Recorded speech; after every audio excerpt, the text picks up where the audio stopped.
Hi YouTube!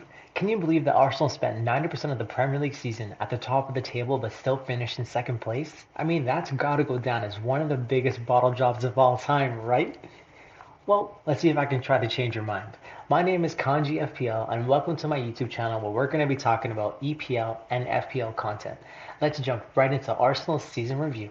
Arsenal had such an up and down season. It was probably a roller coaster ride for most fans. But if you think about it, 2 years ago they were in 8th place. Last season they were in 5th. This season they finished in 2nd. That seems like progress to me. You can't really tell from a defensive perspective. They were pretty solid the whole time, especially under Arteta. But going forward, you could really tell they started to gel and score lots of goals offensively. I mean, it was just that interchange between Jesus and Martinelli. It was so key. And also, Bukayo Saka took that step forward. Odegaard took that step forward. Even Saka was scoring goals from midfield. That was not expected, but he was having his best season for Arsenal. And the key to it was really Zinchenko and Jesus. Those signings for Man City were really key because Zinchenko was stepping in from left back, playing in that midfield role, which allowed Xhaka and Odegaard to push forward and not have to worry too much defensively. And Jesus is like a glue player.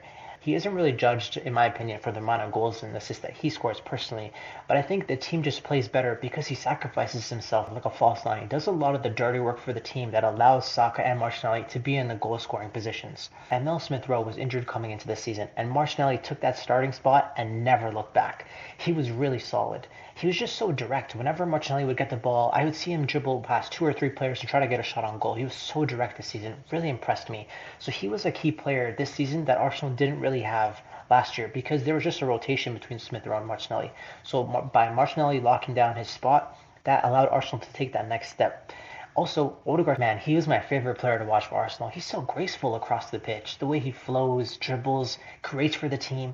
He's even scoring these goals from outside the box. And I don't know if that's sustainable from an XG perspective, but he's really just passing it in. I feel like he could do that on a consistent basis. But Saka also took that step forward. And man, he's really turning into that star boy Saka, man. If you don't double him, man, he can really just beat that right back all on his own. But it wasn't just the attack that was really flowing. Saliba was really key to Arsenal defensively. I didn't even know who Saliba was at the beginning of the season. My friend just told me, oh, he's playing in League One. I'm like, yeah, some Farmers League, whatever.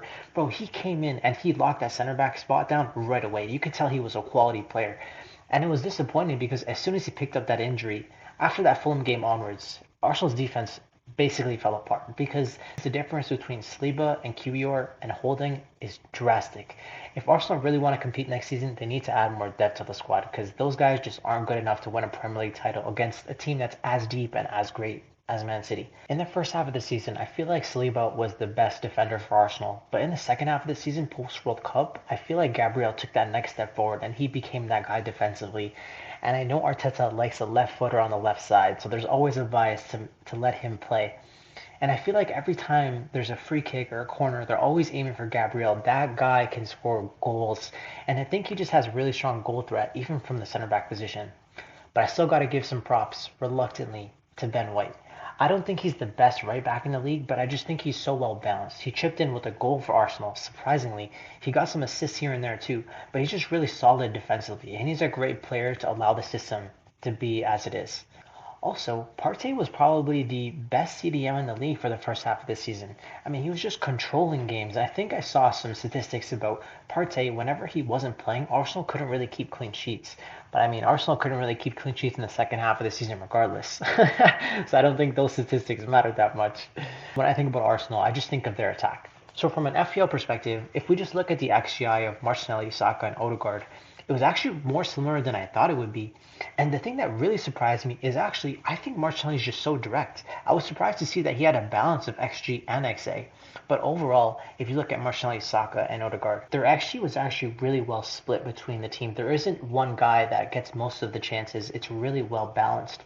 There's something to keep in mind of maybe next season if you're not going to captain an Arsenal player and Saka is more expensive than Martinelli and Odegaard, maybe you could save the money and just go with one of the other two or both instead. That's something to keep in mind. But one of the biggest observations I've noticed is that Arsenal attack has really overperformed.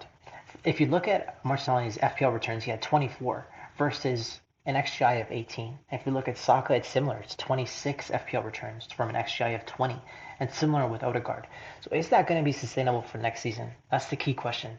In my opinion, I think it is, especially for Odegaard. I feel like Odegaard is that type of quality player that is like Madison, where if he's in a good team, he can just score chances that the average player can't. And I feel like for me, Saka can do that too. And I think similar with Martinelli, I don't know if they're going to be as high in terms of this overperformance year in, year out, where they're overperforming their goal and assists tallies by 5+ every season. And I feel like the overperformance of all three is going to be linked. So where I feel like Odegaard is creating an assist that's a low XG chance and Saka's bearing it, so they're both getting that high difference in XGI delta, and it's affecting both of them. I think it's sustainable though. I actually do believe in Odegaard as a world-class finisher. I think he can really finish with that left foot into that far corner. He really just passes it in there. So I feel like season after season, he's going to continue to do that. I think he has that skill locked down. Saka is a little bit younger, so maybe, and same with Martinelli, there's going to be some inconsistency with them year in, year out. But as of right now, if you ask me for my real opinion, I'd say it's sustainable. I think these guys are just good quality finishers, and this is what's going to happen year in, year out. But I'm not worried about Martinelli, Saka, and Odegaard. I think these guys are going to eat. For me, the issue with Arsenal is actually Gabriel Jesus. If we look at his XG this season, he had 16 XG, but only scored 11 goals. And this isn't the first time he's underperformed his XG. He's done it in the past. 4 years ago, he had 21 XG and only scored 14 goals. So he has a history of underperforming his attack statistics. And you know what? Arteta spotted that. And that's why he ended up signing Kai Havertz. This is my opinion. I feel like Havertz is going to be the deputy to Jesus.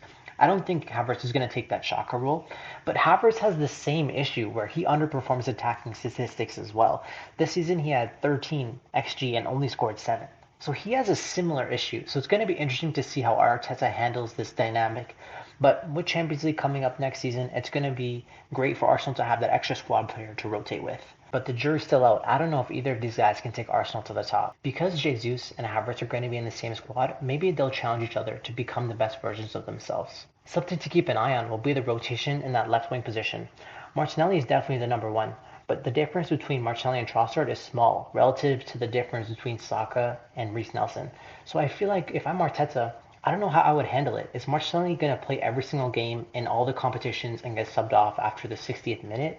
Or is he going to start all the Premier League games and Trossard's going to get the Champions League games?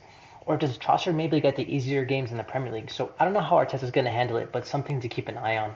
I feel like Arsenal's biggest weakness is actually their midfield. I don't think they have enough depth. I think they need to sign someone that's a better holding mid in case Partey gets injured. I think they also need to replace Xhaka because he's leaving. But it's not just that. Even defensively, I don't think Tierney is a good replacement for Zinchenko if he's not fit. Tierney can't really play that inverted left wing-back role. If Arteta wants to continue with this inverted fullback role, I think Tierney should be slowed, and I think they should bring in a replacement for him. Personally, I'm not the biggest fan of Ben White. I mean, he's really solid defensively, but going forward, he leaves me with a lot to be desired.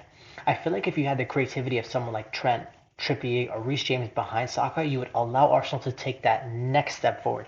Because right now, Saka just gets doubled and Ben White's just wide open by himself. And I feel like he needs to just be more clinical with his crossing, or they need to sign someone with better attacking threat.